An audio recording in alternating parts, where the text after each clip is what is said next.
আসসালামু আলাইকুম বন্ধুরা, সকলে কেমন আছেন? আশা করি সকলে ভালো আছেন, সুস্থ আছেন।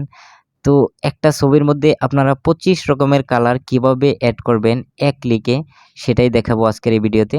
তো ভিডিওটি স্কিপ করবেন না, দেখতে থাকুন সম্পূর্ণ ভিডিওটি। তো তার জন্য ছোট্ট একটা অ্যাপস ডাউনলোড করে নিতে হবে প্লে স্টোর থেকে। তো আমি প্রথমে প্লে স্টোরে চলে যাব। তো প্লে স্টোরে যাওয়ার পর এখানে সার্চ বার পাবো। সার্চ বারে আমাদেরকে লিখতে হবে 3D লুট মোবাইল। তো 3D লুট মোবাইল লিখার পর অ্যাপসটা চলে আসবে প্রথমেই। তারপর অ্যাপসটাকে আপনারা ডাউনলোড করে নেবেন। তো আমি অলরেডি ডাউনলোড করে রাখছি। তারপর অ্যাপসটাকে ওপেন করবেন। ওপেন করার পর একটা পারমিশন চাইবে। তো আপনারা এখানে পারমিশনটা অ্যালাউ করে দিবেন।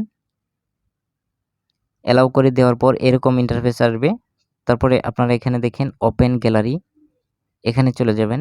এখানে চলে যাওয়ার পর আপনারা যেকোনো একটা ছবি এখান থেকে পিক করবেন। তো আমি এই ছবিটা সিলেক্ট করলাম। তারপর এখানে দেখেন উপরে কতগুলো অপশন চলে আসছে। তো আপনারা এখানে লুট, এখানে যাবেন।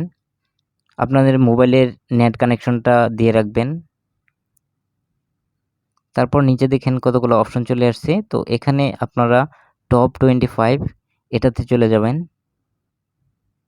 তো এটাতে চলে যাওয়ার পর এখানে দেখেন 25 রকমের কালার চলে আসছে। তো এখানে আপনারা যেকোনোটাই এখন আপনারা ইউজ করতে পারবেন। দেখেন কত সুন্দর কালার কম্বিনেশন, সবগুলা এখানে চলে আসছে। তো এখানে আপনারা 25 রকমের কালার ব্যবহার করতে পারবেন আপনাদের যেকোনো ছবিতে। তারপর ছবিটাকে যদি আপনারা গ্যালারিতে সেভ করতে চান তাহলে উপরে দেখেন টিক মার্ক আছে, এখানে আপনাকে প্রেস করতে হবে। তারপর এখানে দেখেন সেভ টু গ্যালারি, এখানে প্রেস করবেন। তো ছবিটা সেভ হয়ে যাবে। তো এভাবে চাইলে আপনারা খুব সহজেই একটি ছবির মধ্যে 25 রকমের কালার ইউজ করতে পারেন। তো বন্ধুরা, ভিডিওটি যদি ভালো লেগে থাকে তাহলে অবশ্যই লাইক, কমেন্ট, শেয়ার করবেন আর আমার চ্যানেলটিকে সাবস্ক্রাইব করবেন। দেখা হচ্ছে পরবর্তী কোনো এক ভিডিওতে। আজ এ পর্যন্তই। আল্লাহ হাফেজ।